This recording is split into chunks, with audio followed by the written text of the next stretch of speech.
Bismillahirrahmanirrahim. Alhamdulillahirabbil alamin. Sallallahu alaihi wasallam ala sayyidina Muhammadin wa ala alihi wa sahbihi ajma'in. Subhanaka la ilma lana illa ma 'allamtana innaka antal alimul hakim.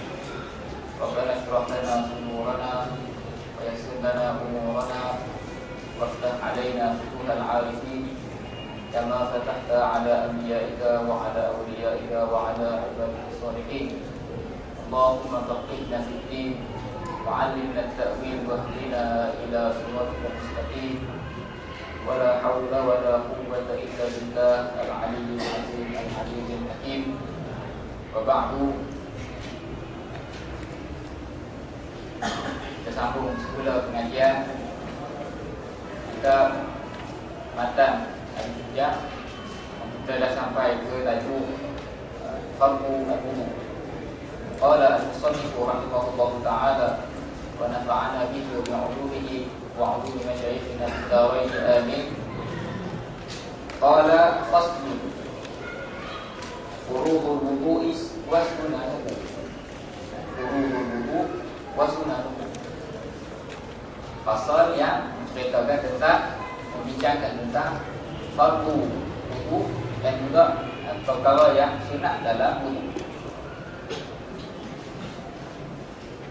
Ada ulang sekali ya, ulang lagi lah tersebut untuk kita kemaskan. Perbincangan ataupun pengajian kita dalam ilmu fiqh ini ialah kita sudah kaji dan kita sudah cari tentang hukum hakam.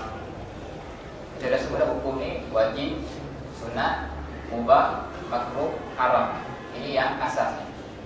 Kita nak cari hukum-hukum yang 5 ni untuk kita letakkan kepada perbuatan-perbuatan mukallaf.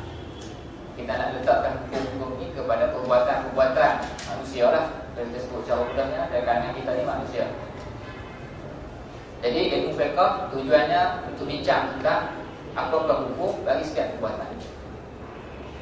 Jadi para ulama susun dan karang berdasarkan susunannya, berdasarkan keperluan dan berdasarkan realiti lah.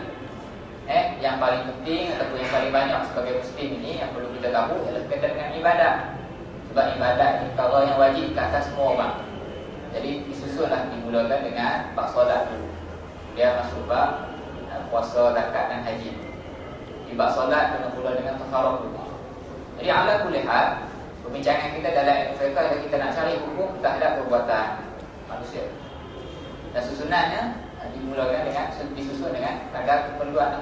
Ada setengah-setengah kitab susunan bab itu tak sama, setengah mazhab tak sama susunan. Yang penting susunan itu pun ialah fokusnya tujuan nak susun supaya manusia, oleh manusia lah, manusia tahu perbuatan ini hukumnya apa, perbuatan ini hukumnya apa.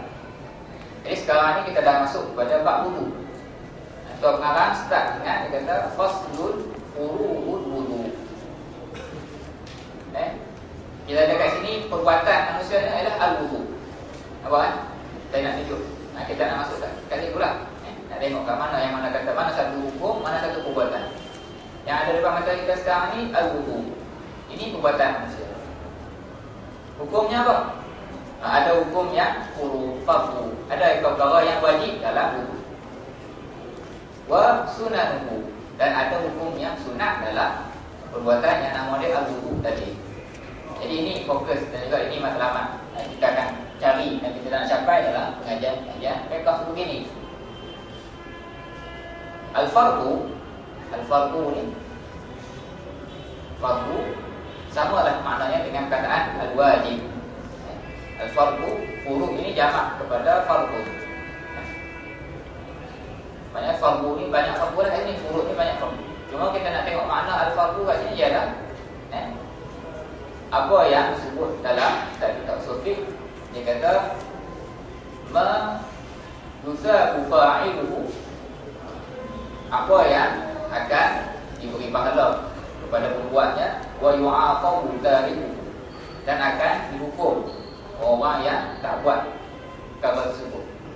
Ini salah satu definisi. Jadi daripada definisi tadi kita fahamlah perkara yang fardu ni, terjemah dari segi bahasa mudahnya disebut ma la budda minhu, ataupun dikata yang al-lazimu, benda-benda yang mesti. Jadi al-fardu ni benda-benda yang tidak boleh tidak, mesti ada. ataupun benda-benda yang menjadi satu al-lazim. Lazim menjadi satu yang kemestian, mesti dibuat. Ini perkataan al-fardu ataupun al-wajib. Yang keduanya perkataan yang kita jumpa di sini ialah as-sunan. As-sunan jamak kepada as-sunnah. Sunnah dalam perbincangan ilmu fiqh di kalangan para fuqaha disebut makna sunnah itu sama dengan perkataan istihbab, sunnah, mustahab. Samalah maknanya. Maknanya dia kata ataupun definisinya disebut perkara yang yusabu fa'iluhu, diberi pahala, diberi ganjaran kepada orang yang buatnya, wala yu'aqabu taribuhu, tetapi tidak didenda, tidak diiqab, tidak diazab orang yang tidak buat perkara tersebut. Jadi ala kulli hal maknanya ialah perkara yang mulia dan dituntut tetapi tidaklah lazim, tidaklah menjadi satu kemestian. Sekarang boleh beza kan? Jelaslah kot dari segi perkataan al-fardu dengan as-sunnah. Jadi daripada tajuk ini saja kita dah boleh faham bahawasanya di dalam perbuatan al-wudu tadi adanya di sana perkara yang menjadi kemestian, perkara yang mesti menjadi la budda, mesti buat. Kalau tidak akan dikira itu sebagai wudu. Ataupun bahasa fiqhnya tidak sah wudu seseorang itu. Maksudnya tidak ada wudu. Kalau tak ada perkara ni tidak akan ada wudu. Ini yang dimaksudkan dengan al-fardu. Ada perkara yang fardu dan ada perkara yang sunnah, perkara yang levelnya level yang digalakkan, dituntut tetapi tidaklah menjadi satu kemestian. Kalau tak buat pun masih lagi dikira sebagai wudu. Ada perkara yang bila tak buat tidak dikira langsung wudu. Ada perkara yang bila dibuat masih bila tidak dibuat masih lagi dikira sebagai wudu, tapi kuranglah dari segi kualiti dan ataupun kuranglah dari segi ganjaran pahala. Jadi tajuk ini dia akan bincang tentang apa yang fardu dan apa yang sunat di dalam perbuatan wudu tadi. Seterusnya perkataan al-wudu. Wudu ni jelaslah semua orang faham lah. Cuma dari segi pembahasan ilmiahnya para ulama kebiasaan dia akan sebut juga lah apa maksud perkataan al-wudu. Dia sebut al-wudu minal wada'ah. Perkataan al-wudu ni daripada perkataan Arab asalnya al-wada'ah. Al-wada'ah ni maknanya ialah an-nazafah, bersih. Al-wada'ah bermakna an-nazafah. Ini dari segi perkataan bahasa lah. Cuma dari segi pengertian istilah perbincangan dalam ilmu fiqh ni disebut af'alun makhsusah, perbuatan-perbuatan yang khusus, pergerakan anggota badan yang khusus. Dia kata apa? Dia kata tustabahu bihi as-salatu, yang membenarkan dan yang tustabah ni mengizinkan, membenarkan kita untuk menunaikan solat selepas daripada perbuatan tersebut. Al-wudu itu cara lebih kurang lah. Maknanya al-wudu ini ialah perbuatan yang apabila kita buat kita akan dibenarkan untuk bersembahyang selepas daripada itu. Ataupun dengan lebih tepat lagi, lebih mendalam lagi, ialah al-wudu ialah satu perbuatan yang mana dengan perbuatan tersebut akan menghilangkan hadas kecil daripada anggota tubuh dan badan kita ini. Itu ya dia punya isi utama dalam wudu.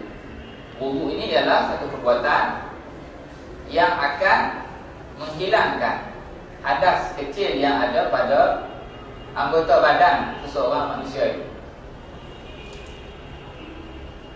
Hadas ini kita dah sebut mungkin dalam kelas-kelas yang lepas, tapi kita sebut juga Fadilatul Syekh Ali Jumaah radhiyallahu ta'ala anhu wa hafizahullah ta'ala, dia sebut dia buat perbandingan nak bagi mudah faham. Nak bagi kita mudah faham hadas ni apa.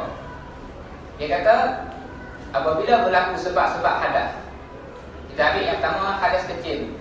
Hadas kecil ni keluar sesuatu daripada kubul dan dubur, kemudian tidur yang tidak tetap, punggung, dan juga semualah sebab-sebab yang dibincang dalam bab perkara yang membatalkan wudu. Apabila berlaku perbuatan yang disebutkan asbabul hadas tadi, penyebab-penyebab kepada hadas tadi, dia kata kita boleh buat satu gambaran, kita bayangkan, kita bayangkan bahawasanya anggota tubuh manusia ini akan naik, akan melekat padanya debu-debu. Kalau sebab tu sebab hadas yang kecil, akan naiklah debu yang berwarna hijau. Dia bagi contoh warna hijau, hadas kecil, Syekh Ali masuk contoh dia ambil warna hijau. Warna hijau ni naik di muka, naik di tangan sampailah ke siku, naik di kepala, dan naik daripada kaki sampailah ke buku lali. Itu apabila berlaku sebab-sebab hadas kecil. Apabila kecil, apabila pergi ke tandas, tunaikan pokok hajat, hadas besar, buang, tak faham lah. Itu kalau bahasa Melayu ni, buang air besar tu bukan hadas besar. Air besar tu maknanya tandas lah, pergi jamban. Jadi anda boleh lihat bila berlaku sebab-sebab hadas tadi, seakan-akan naik debu-debu pada anggota-anggota yang disebutkan tadi. Cara nak hilangkan debu ni mesti, tak boleh tidak, mesti melalui perbuatan yang namanya al-wudu. Perbuatan yang namanya al-wudu. Yang ni yang kita nak bincang lagi. Kalau hadas besar pula, bandingannya ataupun kita buat perumpamaan, kita bayangkan apabila berlaku sebab hadas besar, maka akan naiklah debu hitam pada seluruh tubuh badan seseorang anak Adam itu. Jadi sebab tu mandi wajib kena basuh semua sekali, barulah hilang hadas. Kalau wudu kena basuh anggota-anggota yang naik debu-debu pada anggota-anggota yang khusus tadi. Jadi nak buat perbuatan wudu ni nak sahnya mesti kita tengoklah apa yang menjadi syarat, apa yang menjadi rukun, dan apakah perkara yang menjadi kemestian dalam perbuatan wudu ini tadi. Jelaslah sekarang ni kan? Okey. Qala rahimahullahu taala wa furudul wudu sittatu asya'a. Perkara asas, perkara utama, perkara yang menjadi rukun. Furud kat sini bermakna rukun lah. Rukun ni ar-ruknu, pada rukun ni ialah di bahasa ni disebut janibu syai' al-aqwa. Bahagian-bahagian daripada sesuatu itu yang paling kuat ataupun yang paling penting sekali. Maknanya kalau dalam rumah nak bina rumah ataupun bina masjid, tiang itu adalah salah satu kategori rukun lah. Kemudian tapak itu pun rukun, dinding pun rukun. Sebab kalau tak ada tiang, tak ada dinding, tak ada lantai, orang tak sebut bangunan, tak sebut rumah. Itu disebut ar-ruknu. Dari segi bahasa Arabnya, janibu syai', salah satu bahagian daripada satu benda itu yang paling kuat. Dari segi perbincangan fiqh ni, masuk rukun ni adalah perkara yang tidak boleh tidak tadi. Yang mana bila hilang salah satu daripada perkara yang menjadi rukun tadi, maka akan hilang semua sekali. Hilang terus perkara yang nak dibina tadi. Ini maksud rukun. Bagi contoh kita tengok wudu. Bila kata rukun, bila kata fardu, bila kata rukun ni, kita buat 5 rukun. Kita niat, kita basuh muka, basuh tangan, kita sapu kepala, tapi kita tinggal yang kaki. Kita tak basuh kaki, maka tak ada wudu, ternafi turut dan hilang terus wudu tadi. Sebab apa? Sebab belum cukup salah satu rukun. Ini kata rukun tu, hilang satu akan ternafi semua sekali.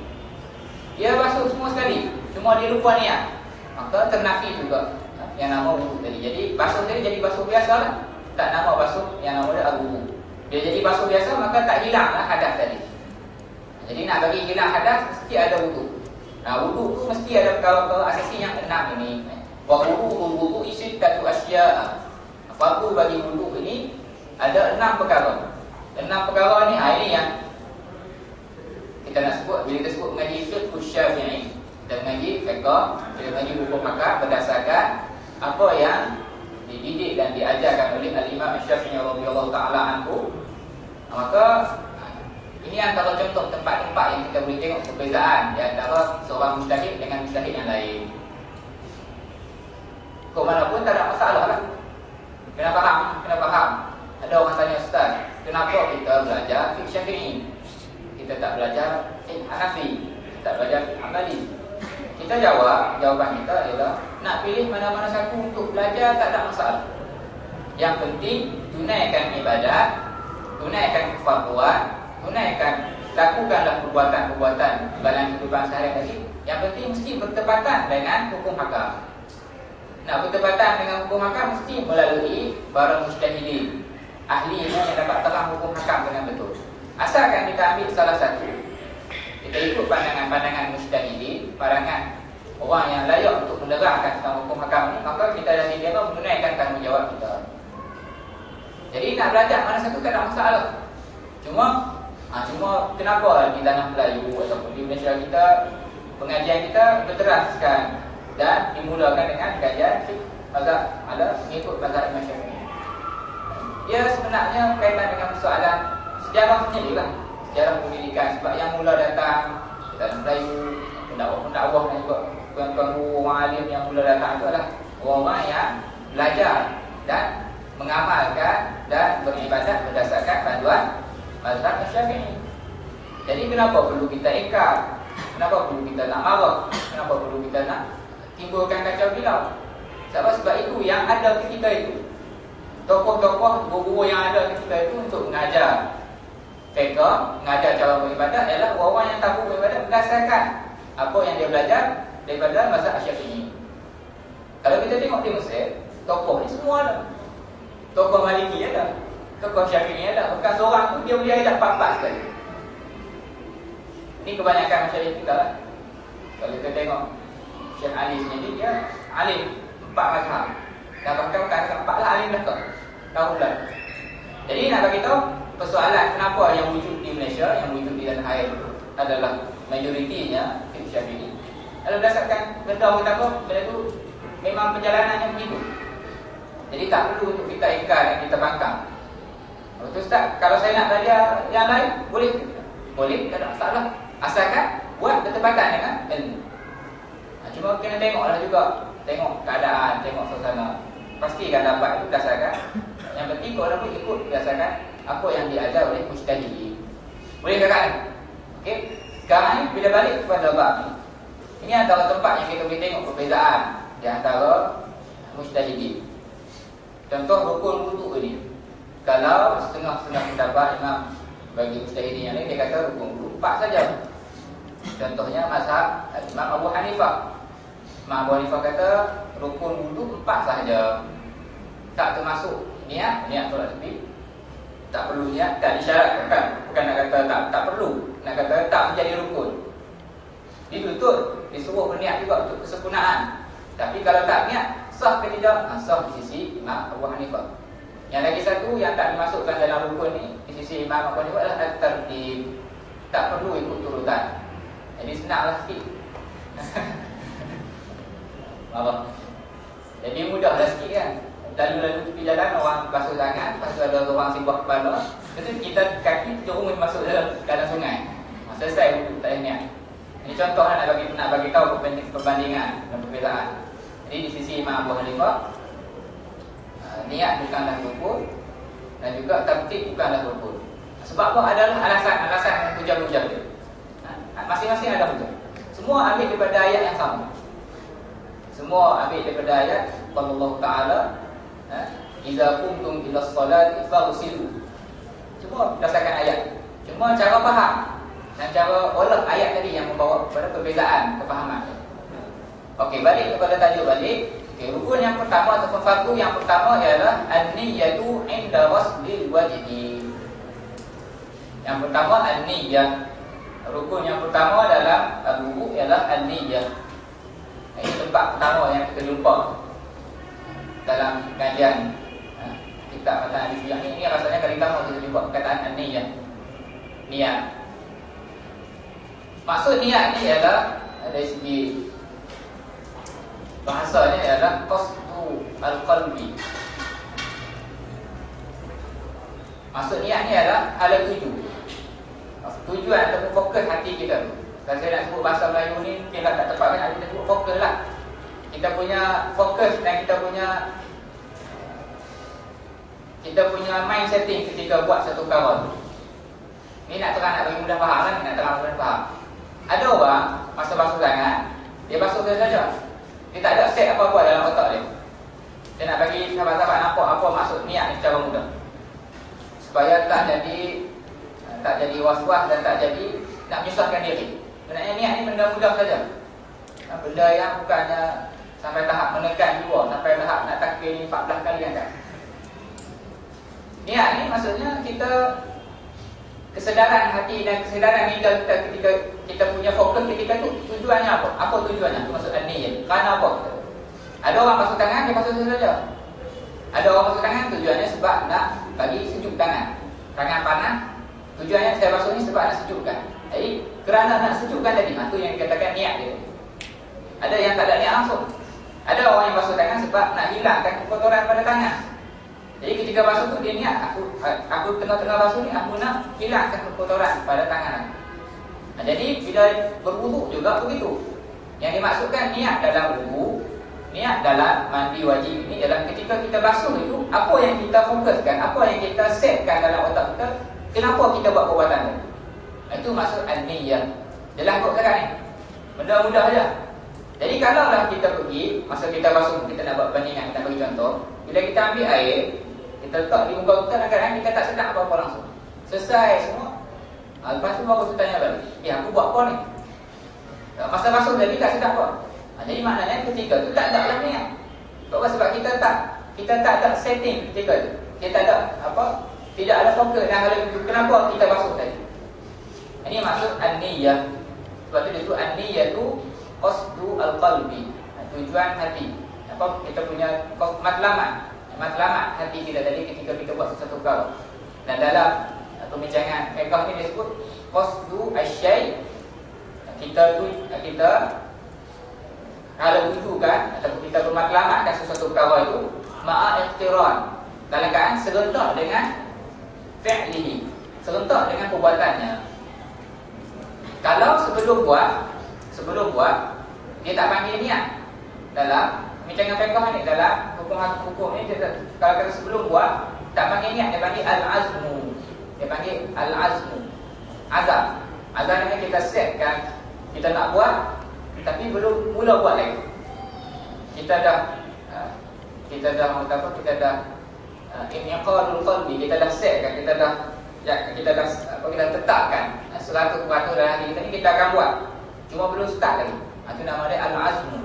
Tapi niat, an-niyah disebut qasdu syai' muqtarinan bi fi'lihi.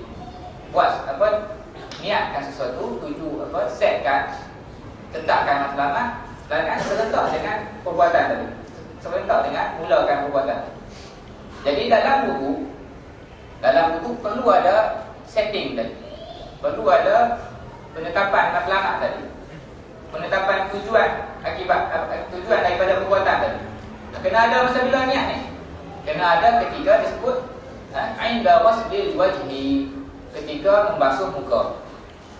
Mesti ada ketika tengah basuh muka tadi.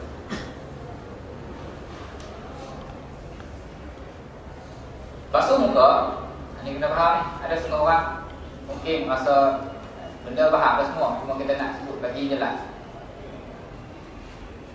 Ketika ambil air tadi, asalkan semua kawasan ni semua nama muka. Semua nama muka. Bukan disyaratkan mesti basuh dahi dulu baru dikira permulaan basuh muka. Bukan disyaratkan mesti basuh daripada atas turun ke bawah, tak. Asalkan start basuh itu, asalkan basuh kena pada anggota bahagian daripada muka, maka tempat itu dah dikira tempat yang betul untuk kita wujudkan niat ketika itu. Sebagai contoh, kita ambil tadah air daripada muka, kita letak di tangan kita. Kita start letak air tadi di dahi kita. Ketika start tadi mesti ada niat. Kalau letak air dulu, letak air sampai separuh, baru wujud niat. Ketika tu niat akan dikira wujud ketika bila? Ketika lepas separuh lah. Maknanya yang start hilang debu hijau tadi masa bila? Akan start hilang debu tadi masa lepas daripada separuh pada muka tadi. Sebab peringkat awal basahan tadi niat belum wujud. Jadi tak ada masalah kalau dia start di bawah dulu pun, asalkan ada niat, maka dikira sah dah. Dikira sudah sah perbuatan yang nama dia niat tadi. Sebab tu disebut dalam kita disebut niat ini hanya perlu wujud. Kita faham? Niat ini hanya perlu wujud pada permulaan basahan muka. Perlu wujud hanya pada permulaan membasuh muka. Maknanya kalau basuh, ambil air sikit, start basuh di pipi ni. Lepas basuh tu air sikit, jadi cukup untuk basuh bahagian ni saja. Jadi lepas itu ambil sambung lagi. Maka ketika sambungan seterusnya tu dah tak perlu ada niat dah.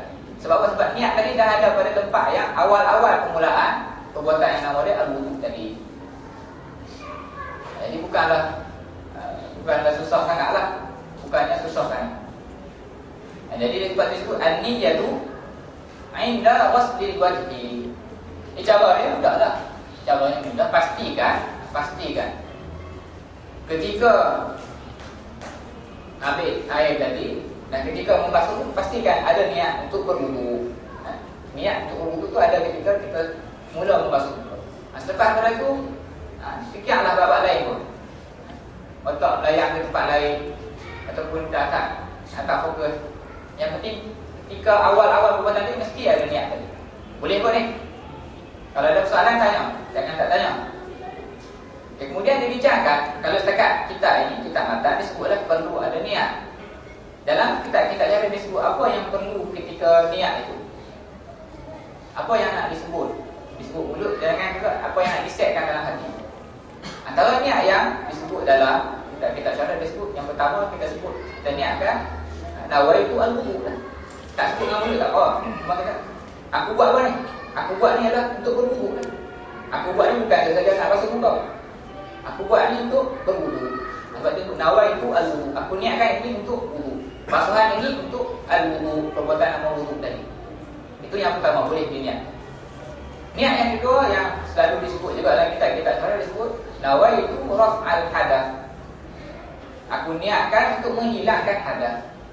Basuhan yang aku ambil air ni tadi, tujuan aku ambil air ni, basuhan ini yang aku sedang membasuh ni, tujuannya untuk apa? Untuk raf'al hadath, untuk menghilangkan hadath yang ada pada tubuh badan aku. Betul? Kita ambil yang mudah-mudah lah. Jadi nak niat wudu boleh, niat menghilangkan hadath pun boleh, tak ada masalah. Ini dibenarkan. Nak niat nawaitu faraidu wudu, apa semua tu dalam cara-cara yang panjang lah. Kita sarah setakat qadar dengan qadar kita, yang penting kita boleh faham lah qadar untuk kita amal dan buat. Jadi ketika nak berwudu dan nak sah wudu di sisi Imam Syafi'i, mesti basuhan yang pertama itu, basuhan di muka itu, ketika starting air itu kena anggota muka ini, tak kira lah di bahagian mana sekalipun, pastikan ketika awal kena air tadi itu mesti ada dalam wujudnya ada niat. Jadi kalau tak ada, macam contoh kita sebut tadi, dah separuh baru dia niatkan, apa ada masalah ke? Tak ada masalah. Cuma kita kena setkan lah, kita kena sedar kat mana ketika ada niat tadi. Bila niat mana wuduk kita bermula pada sini. Yang kerja kita kena buat lepas tu buat apa? Sambung sajalah basuh pada basuhan-basuhan yang tidak ada niat tadi.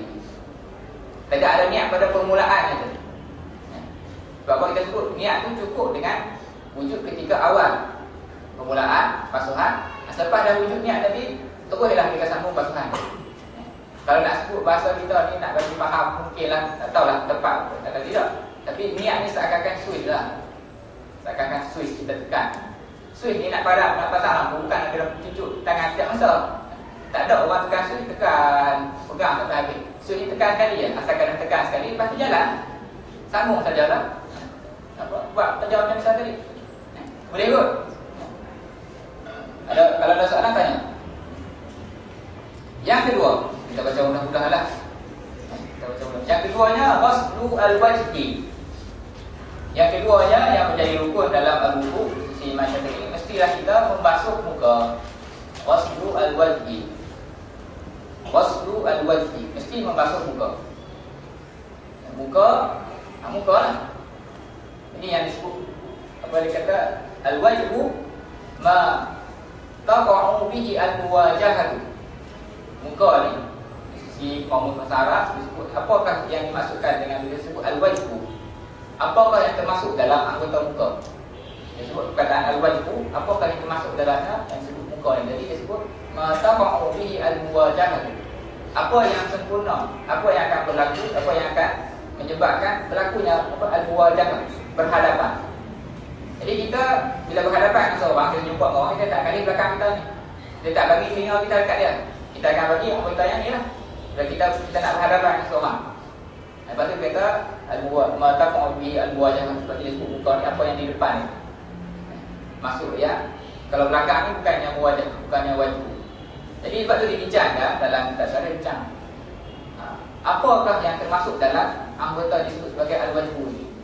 Ini Dia sebutlah al-wajhu, kata baina manabit asy-sya'ri, tempat daripada start tumbuhnya rambut ini, ila al-dhaqni, sampai ke dagu. Ulan, dia punya level panjang. Kemudian dia kata di antara cuping telinga ini ke cuping telinga lagi satu disebut sudut lebarnya. Itu yang termasuk dalam anggota yang nama dia muka. Jadi yang termasuk dalam kawasan ni tak daripada tubuh rambut sampai ke dagu, dan kemudian daripada cuping telinga ke cuping telinga, semua yang masuk dalam apa ukuran ini, maka termasuk dalam kategori muka belakang. Okey. Dan kemudian kalau telinga ni, dia kata kita buat, kalau kita ada benang, kita letak daripada tengah ni, tengah ni, kita letak sampai lah ke telinga kita. Yang mana termasuk kalau kita letak naik, kita letak kembali tu, kita ada kembali panjang, kita letak dari sini sampai ke telinga.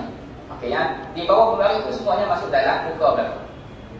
Itu masuk dalam muka belakang. Jadi atas kepala ni bukan muka lah. Yang lepas atas ni bukan muka lah. Sebab tu yang kalau orang lelaki ni yang apa? Yang di antara telinga ni, ini termasuk dalam muka juga ni. Sebab dia duduk level bawah naik tadi. Okey. Ala kulli hal, Ustaz sebutnya rasa macam selama ni tak sah saja. Dah benda mudah saja sebenarnya. Bendanya mudah. Sebab apa? Sebab bila kita tangan kita, memang Allah Taala cipta untuk beribadat sebenarnya. Manusia ni Allah Taala cipta tangan semua ni sesuai untuk keperluan apa yang dia perlu buat. Salah satu keperluan yang dia perlu buat ialah al-ibadah wal wudu. Di tangan kita ni memang automatik. Bila kita ambil tangan, kedua belah tangan ni memang automatik dia akan cover semua kawasan yang nama muka tu. Jadi jangan duk pening-pening, jangan duk pening-pening dan jangan susah payahlah. Jangan duk ambil uduk kan tutup jari. Sebab nak bagi rasa sama, tak payah. Ambil saja ayat tu dan kenakan muka. Cuma nak bagi kita perbincangan dalam kisah fiqh supaya kita jadi lebih jelas dan fahamlah level mana.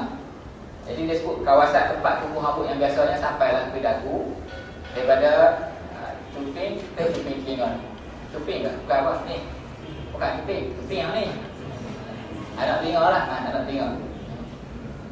Okey. Tadi kita akan patah balik sikit. Kita baca dulu. Sebenarnya rukun yang ketiga disebut ghuslu al-yadaini ila al-murfaqain. Basuh tangan sehinggalah ke siku. Ghuslu al-yadain ila al-murfaqain. Membasuh tangan daripada atas ni sampailah ke siku. Ini untuk basuhan yang wajib.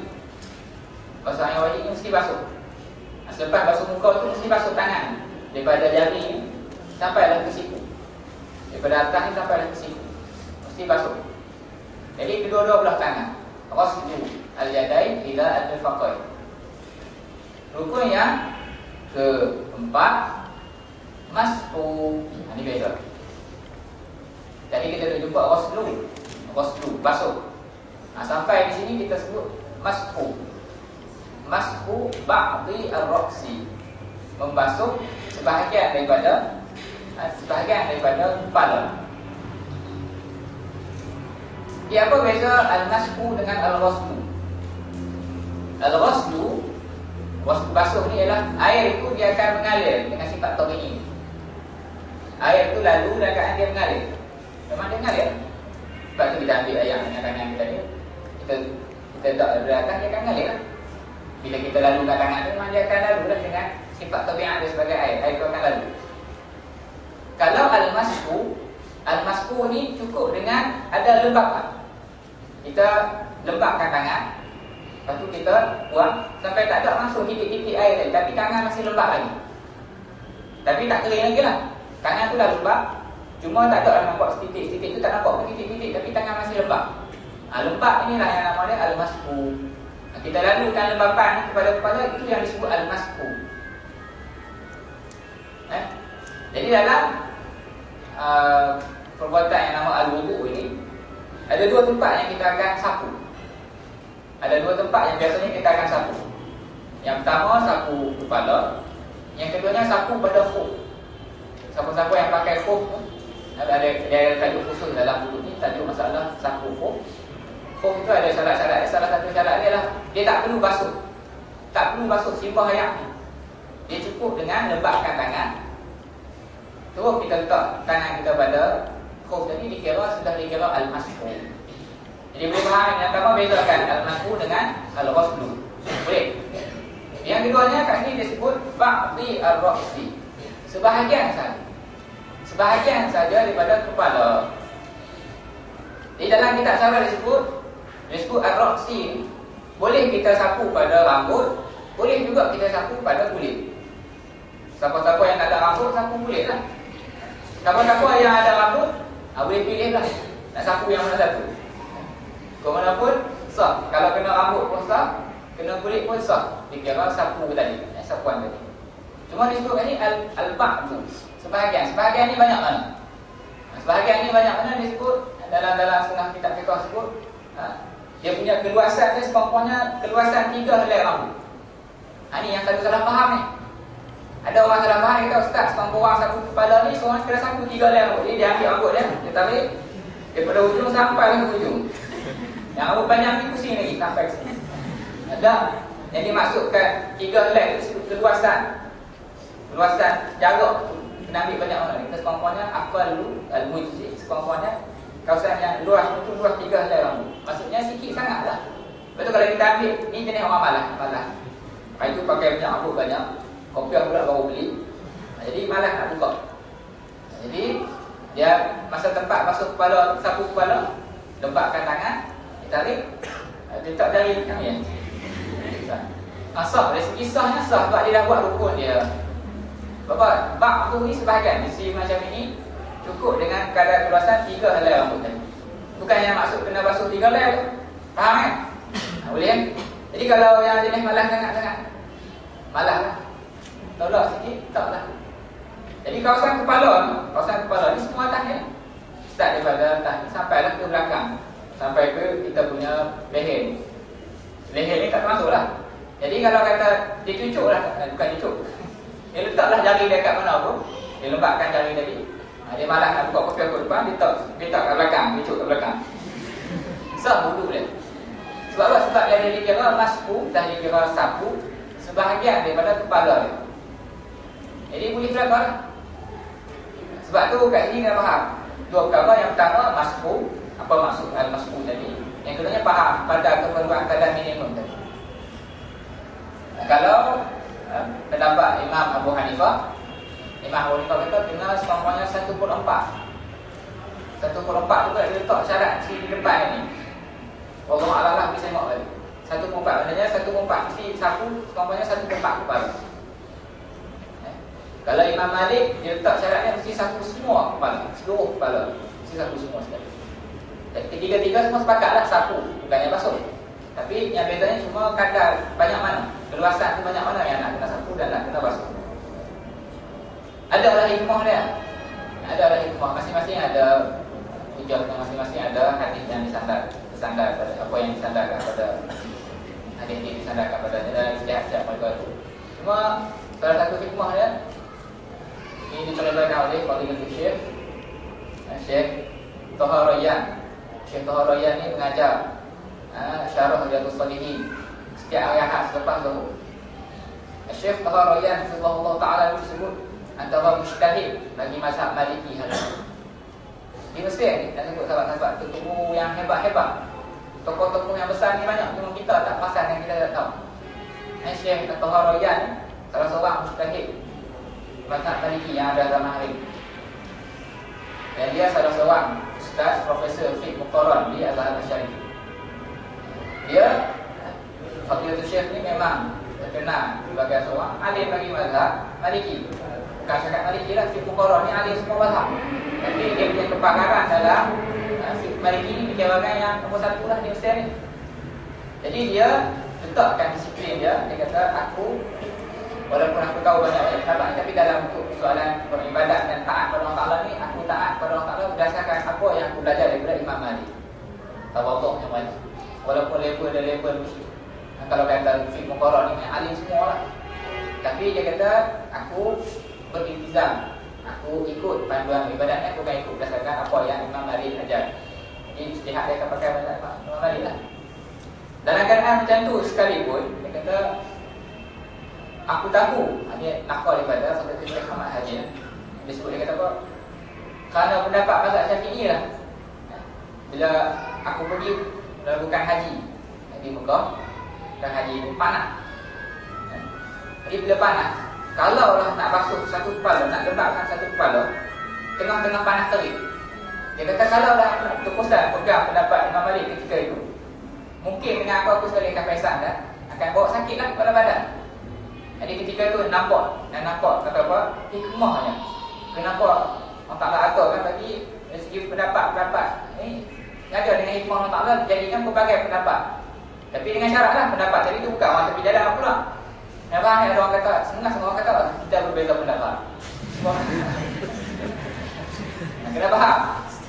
Berbeza pendapat yang digunakan tu dia ada ukuran dia. Dia ada level dia. Berbeza pendapat mesti keluar daripada ahli dia. Contoh kalau pergi klinik pun, doktor kata makan ubat ni untuk sembuh. Klinik ni kita kata makan ubat ni untuk sembuh. Mungkin berbeza tapi mereka keluarkan pandangan ini berdasarkan kepakaran. Tapi kalau tanya saya, kita pergi klinik, doktor kata makan ubat ni untuk sembuh. Doktor saya berpendapat beza dengan boleh ke? Tak boleh lah. Sebab tak bukan orang yang melayakan untuk bincang tentang pendapat tadi. Jadi kat sini kisah Syekh Bukhari yang saya kata disebabkan pendapat Imam Syafi'i yang kata perlu basuh sebahagian saja itulah. Ketika aku buat tu barulah ketika berhadapan dengan sendiri kita nampak dengan jelas asal rahmat Allah Ta'ala. Apabila ada perbezaan pendapat berbagai, ketika perlu kita boleh, ketika ada hajat kita perlu, ketika ada keperluan ada hajat kita boleh pakai pendapat-pendapat yang sesuai dengan situasi kita ketika itu. Jadi janganlah kita tu kata hak kita saja betul. Sebab tu dalam Hasyiah Ibn Al-Bajari ni syarat kepada Ibn nak disebut kulluha, setiap mazhab-mazhab mujtahidin semuanya membawa ke syurga lah. Disebut semua mazhab mujtahidin, semua pendapat-pendapat mujtahid, orang yang berkelayakan ni untuk bercakap dengan soal hukum hakam ni semuanya membawa kepada Allah Ta'ala lah, membawa kepada Allah Ta'ala. Itulah. Okay. Kemudian yang kelima, ghaslu ar-rijlaini ila al-mirfaqain. Mesti basuh kaki sampailah ke al-ka'bain, sampai ke kita punya dua buku lain ni. Jadi kena basuh sampai ke situ. Yang keenam at-tartib. Okay, kita berhenti sikit. Dekat tartib kita berhenti dulu. Saya nak sebut masalah ghaslu al-wajhi. Dalam kita disebut mesti basuh semua sekali lah. Mesti basuh semua sekali. Begitu juga tangan mesti basuh semua sekali. Jadi apa saja bulu-bulu yang ada di tangan mesti basuh semua sekali. Ada daging-daging tubuh tambahan yang tumbuh mesti basuh semua sekali. Jadi yang kuku kita tu pun mesti basuh. Kawasan kuku yang panjang tu mesti lalukan air di bawah kuku tadi. Kalau ada benda-benda yang menghalang, benda-benda luar yang menghalang, kalau daki badan sendiri itu disebut itu tak termasuk dalam benda menghalang. Dalam pendapat kata kaki tangan kita tu, daki peluh kita tu, kalau betul-betul daki lah, yang tu dia tak menghalang air. Sebab dia memang dia bukan menghalang air, itu termasuk, tak ada masalah lah. Itu pun disuruh dan digalakkan untuk buang. Pembincangan panjang lah, semua ada bolehan untuk kita beramal ni, nak beritahu kalau ada benda luar yang jenis menghalang air kena buang. Contoh dekat selut, dekat tanah tu kena buang. Pokok yang mana bagi tahu biar kena semua sekali kawasan yang diwajibkan basuh tadi. Jadi yang kawasan muka dan kepala itu kena basuh semua sekali lah. Segala bulu yang ada bulu kening, bulu mata dan juga segala bahagian yang ada ni, daging-daging yang ada di kepala, di muka. Dalam masalah muka, tangan dan kaki ni dia sebut ada satu persoalan atau ada satu poin dia sebut. Dia kata mesti basuh lebihkan sedikit. Tadi kita sebut had limit muka tadi daripada tempat tubuh rambut sampai ke dagu, daripada tepi sampai ke tepi. Tapi dalam masalah wuduk disebut wajib basuhkan lebih sikit. Sebab nak pastikan sempurna dan pastikan kita dah basuh semua kepala. Sebab tu kalau kata di dagu ni, mesti basuh sampai ke tempat yang kita boleh letak jari kita ke dalam, yang mesti sampaikan air ke sini. Kalau sini kepala juga, ini muka juga ni. Jadi mesti masuk sikit sebahagian ke leher kita ni. Mesti lebihkan sikit. Dari muka ni mesti naikkan sikit ke kepala kita ni. Mesti masuk sikit kawasan telinga semua sekali. Sebab tu saya sebut tadi, tangan kita ni memang Allah bagi, jadi bila kita ambil wuduk dengan tangan kita secara normal ni, memang automatik dia akan cover semua tempat. Memang dia akan cover semua sekali. Lepas tu bila kita ambil, kita letak ni, memang dia akan cover semua sekali. Jelaslah jangan duduk masa Jangan duk fikir pula balik nanti lagi tak reti lagi. Sebenarnya benda mudah. Bila ambil air di tangan ni, sudah kita dah basuh, lengkaplah. Dia dah cover semua. Dia cover tempat yang asal muka tadi, dan dia dah cover tempat yang ma la yatimmu bihi al-wajib tadi. Apa yang tak sempurna wajib tadi mesti wajib basuh juga. Dia dah cover semua sekali. Boleh eh? Kalau untuk tangan pula, tangan mesti basuh lebihkan sikit daripada kawasan siku ni. Cuma disunatkan basuh lebih segegar. Disunatkan sampai lebih daripada kita punya jari kita ni, 4 jari kita ni. Begitulah juga dengan kaki. Kaki mesti basuh lebih sikit. Untuk lebih sikit daripada kawasan kuku lari tadi, sebab nak pastikan kita cover semua kaki kita. Semua badan lebih tu, lebih sikit itulah. Okey. Untuk tangan ni, yang saya yakin dan saya ingat sebut memang disunatkan untuk lebihkan. Untuk kaki saya tak ingat, saya tak pasti. Kerana saya buat balik. Adakah disunatkan juga untuk lebihkan tadi? Disunatkan lebih ila nisfi sa'. Disunatkan basuh sampai lebih sikit, sampai separuh kok ni lah, sampai kawasan separuh daripada peha ni. Itu sunat. Sunat dilebihkan. Betul bukan peha lah. Peha basuh. Lebih kurang lah. Jadi itu saya nak highlight kataan yang kata, tempat yang kata kena basuh lebih sikit, supaya kita alert sikit. Tak ada orang pun sekarang ni, tak ada orang yang basuh dia pokok betul sampai siku ni. Di bubuk kembali tak ada. Memang automatik bila kita guna tangan ni dia akan lebih sikit. Sebab tu tak perlu untuk kita malu-malu nak wasuh lah. Wasuh ni kena lawan, jangan biar. Okey. At-tartib. Yang keenam mesti ada turutan. At-tartibu ala ma dzakarnahu. Mengikut turutan berdasarkan apa yang telah aku sebutkan tadi. At-tartibu ala ma dzakarnahu. Mengikut turutan daripada apa yang aku sebutkan tadi. Untuk niat dengan muka tak ada turutan lah. Sebab dia mesti serentak kan. Ketika awal basuhan muka tadi mesti serentak dengan niat. Jadi yang disebutkan mesti ikut turutan ni lah. Mesti basuh muka dulu, lepas tu baru basuh tangan, lepas tu baru sapu kepala, lepas tu baru basuh kaki. Yang dimaksudkan dengan tertib ini, isi mazhab Syafi'i, sekiranya dibasuh anggota kedua sebelum selesai anggota pertama. Ada sebut secara tepat ni, faham? Sekiranya dia basuh anggota kedua sebelum selesai basuhan anggota pertama, maka tidak sah basuhan anggota kedua tadi. Mesti selesaikan basuhan anggota yang pertama. Maksud selesai kat ini basuhan sekali sajalah. Bagi basuh sekali tu kena semua sekali. Jadi selesai basuhan pertama. Kawasan ni dah kena, yang ni dah kena. Jadi semua tempat di muka ni dah hilang dia punya hijau tadi. Itu maksud basuhan pertama tu akan dikira bila? Basuhan pertama akan dikira bila satu muka tu dah jadi putih semula. Semua tempat di muka tu telah hilang. Kita buat bandingan tadi kita sebut debu hijau kan. Debu hijau tu dah hilang pada semua anggota muka tadi. Jadi debu hijau ni akan hilang dengan sekali basuh lah. Bila dah basuh sekali kena semua, maka selesai basuhan. Baru boleh start basuh tangan. Tangan pun macam itulah. Lagi mana dia basuh separuh. Dia basuh separuh sampai sini. Jadi dia basuh lagi selesai. Main dekat tempat tangan yang kiri ni dia basuh separuh, tinggal ada sikit lagi. Kita tengok handphone bunyi. Pergi sembang lewat telefon dulu. Lepas tu main-main, dia ingat terus masuk sambung-sambung kepala. Sambung kepala tadi tidak bawa sebab tak ikut turutan. Tidak ikut at-tartib. Dari sisi Imam Syafi'i, at-tartibu wajibun. Tertib ni wajib. Jelas kot? Jadi kalau basuh sapu kepala tak selesai lagi, tak boleh start. Bila tak boleh start basuh kaki tu, maksudnya basuhlah jangan tadi pun tak akan hilang debu hijau pada kaki tadi. Yang ni yang kita ulang nak kait balik dengan masalah air mustakmal. Air mustakmal kita sebut, air mustakmal tu ialah air yang dibasuh pada basuhan pertama. Air mustakmal ialah air yang basuh pada basuhan pertama. Maksud basuhan pertama, air yang menghilangkan hijau tadi. Air yang menghilangkan hijau tadi, air itu sajalah yang akan dikira sebagai mustakmal. Jadi kalau basuhan kedua tak menghilangkan hijau tadi, jadi tak ada lah air yang semua itu dinamakan air mustakmal. Sebab dia tak digunakan untuk menghilangkan hadas. Begitu juga air yang digunakan ketika belum ada turutan tadi. Contoh, dia dah basuh muka, tiba-tiba dia basuh kaki. Ketika itu hadas pada kaki, hijau pada kaki tadi tak hilang. Sebab tak ikut turutan. Jadi air yang digunakan tadi dikira mustakmal ke tidak? tak dikira mustakmal lagi. Sebab apa? Syarat air mustakmal tu air yang menghilangkan hadas. Kita guna bahasa kita, air mustakmal ni air yang menghilangkan hadas. Jelas? Okey. Jadi at-tartibu ala ma dzakarnahu, mengikut turutan berdasarkan apa yang telah aku sebutkan tadi. Kita ambil sikit lagi. Tadi kalau ada soalan kita buka soalan lah. Jangan. Wa sunanuhu 'asyratu asya'. Sunat-sunat berwuduk ini ada 10 perkara. Berdasarkan apa yang Imam Abi Syuja' sebutlah. Dalam kita syarah kita akan jumpa lebih. Kita akan jumpa lebih lagi lah.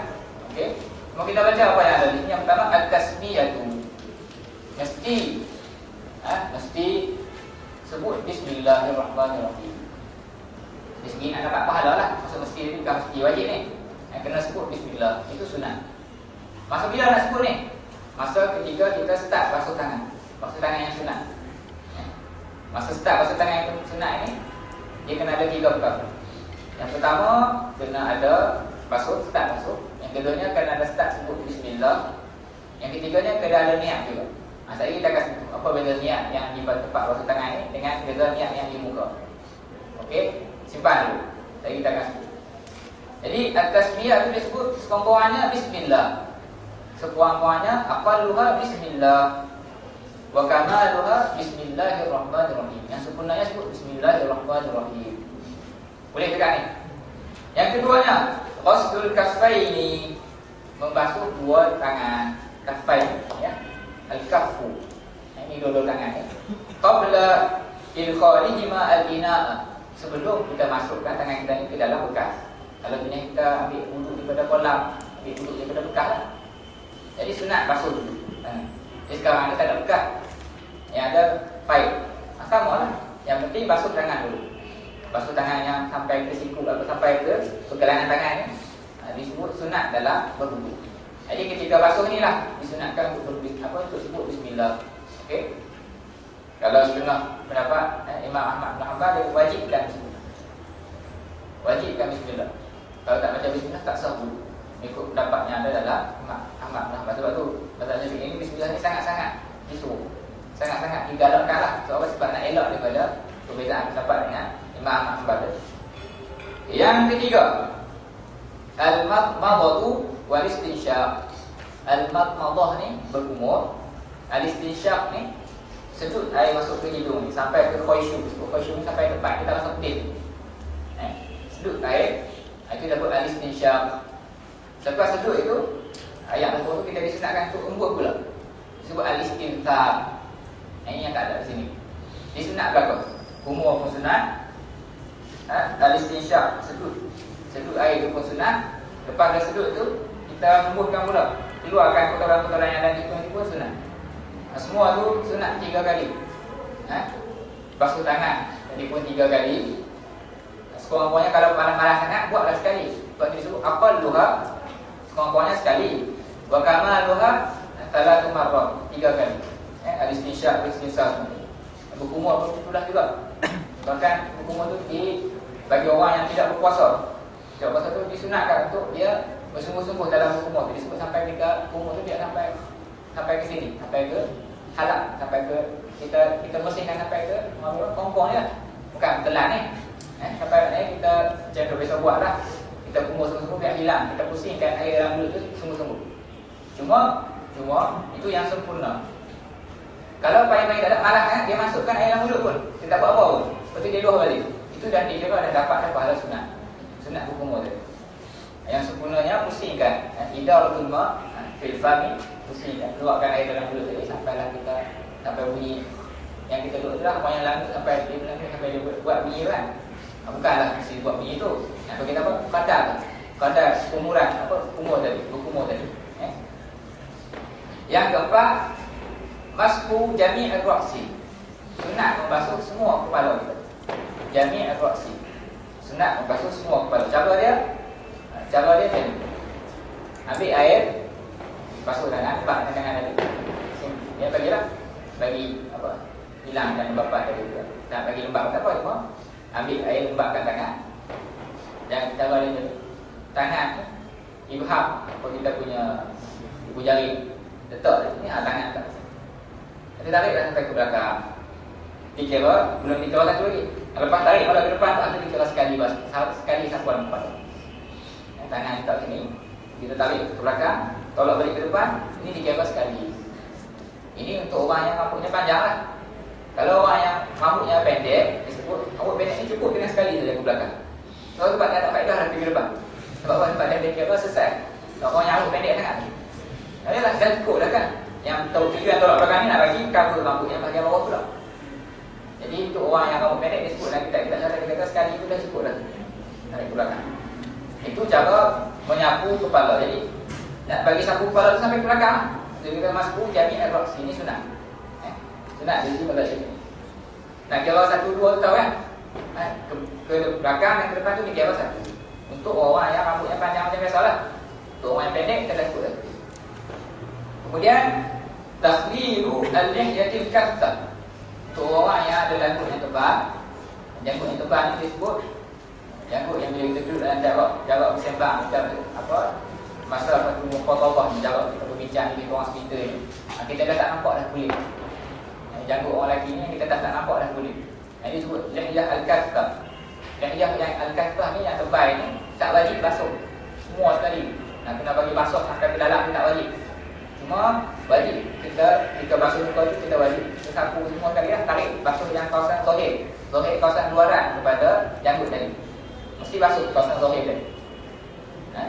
Cuma disunatkan bagi orang yang janggut lebat untuk dia cara dia tolak lebat. Jadi contoh start dari janggut. Cuma nak beritahu cara dia ni sunat tolak ke atas tadi. Tahlil tu apa selak-selakkan dia punya janggut tadi. Okey. Tahlilu al-lihyatil kathah. Yang ke-7. Telajak tadi. Yang ke-5, maskul udhunaini zahirihima wa batinihima bima'in jadid. Yang ke-5, sunat untuk disapukan. Ini sapu. Sini bukan uslu. Sini sapu. Masku al-udhunain zahirihima wa batinihima. Zahir ini ya. Batin ada tafsiran lah. Yang belakang ni di belakang. Jadi disunat basuh yang kawasan yang biasa dohir buka ni juga kawasan yang belakang. Bima jadi dengan air yang bau. Jadi sunat sapu telinga ni bila selepas daripada sapu kepala. Jadi kepala kita sapu. Jadi dekat telinga pun sapu. Sebab tu bima jadi suruh ambil air yang bau. Air sapuan kepala tadi untuk kepala lah. Cuma untuk dikira basuh sapu telinga ni mesti ambil air yang bau. Cara dia macam mana? Ini cara yang ditunjuk oleh oleh Syekh Ahmad. Ini disebut ambil air. Kita letak yang pertama ni. Kita punya jari ni ke dalam telinga. Kita gerakkan jari. Kita gerakkan jari kat belakang. Dia akan cover lah telinga belakang tu. Lepas tu yang dalam ni kita akan gerakkan jari ni sini. Untuk tempat-tempat yang kita boleh gerakkan. Itu baru sebahagian daripada basuh. Lepas daripada itu kita tangan ni kita tekakkan tangan ke sampai ke telinga tu lah. Tekakkan. Jadi ni kena selesai. Ada setengah sebab lama kata kali pula lagi macam ni. Dia akan lengkap masalah. Dan ulang ni yang pertama kita ambil ni selesai sapu sampai situ.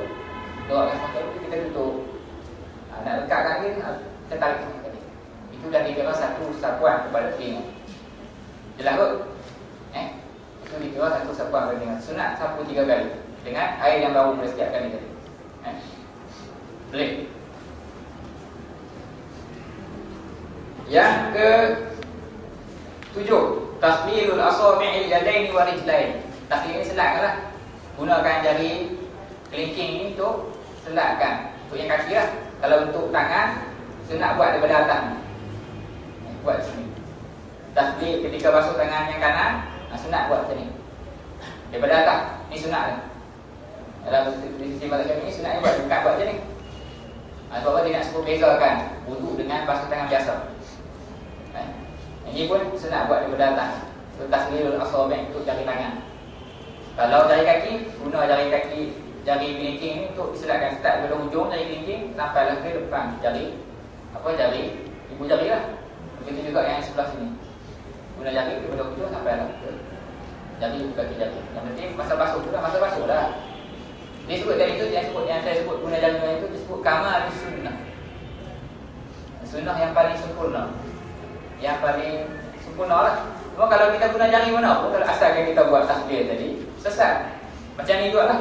Kalau kita buat macam ni pun dikira sesat. Dan kita sebab kita dah buat takbir, kita dah selatkan di antara jari tadi. Cuma yang ni nak sebut cara yang paling sempurna berdasarkan apa yang ulama-ulama ajar. Okey. Yang ke-8, taqdimul yumna 'ala al-yusra. Mendahulukan al-yumna 'ala al-yusra. Mendahulukan anggota yang sebelah kanan berbanding yang sebelah kiri. Ini pada anggota-anggota yang perlu pada mendahulukanlah. Kalau telinga tak payahlah sebab dua-dua tangan kita boleh guna. Telinga tak bijak, tak ada perlu kamera. Ini suruh ataupun disebut basuh sekontak. Disebut kat sini tangan dan anggota-anggota yang perlu kepada membezakan kiri dan kanan. Kaki. Taqdimul yumna 'ala al-yusra. Jadi kalau dia basuh tangan kiri dulu ataupun dia basuh kaki kiri dulu, tak ada masalah. Masih sah dulu. Ataupun dia basuh selang sekali, masih sah dulu. Cuma kesalahan dengan etika ataupun cara yang Rasulullah ajar lah. So tunjuk cara dia basuh tangan dulu. Selesai 3 kali baru basuh belah kiri pula. Yang ke-9, at-taharatu salasan. Disunat untuk basuh 3 kali dan 3 kali. Tempat-tempat yang basuh ni disunatkan basuh 3 kali. Atau kepala pun, sapu kepala pun disunatkan sapu 3 kali. Yang ke-10 al-muwalatu. Yang ke-10 mengikut turutan. Al-muwalah mengikut turutan. Tahu kan? Apa? Dia kata, dia betul kan? Jadi dengan tertib. Al-muwalah tu dia sebut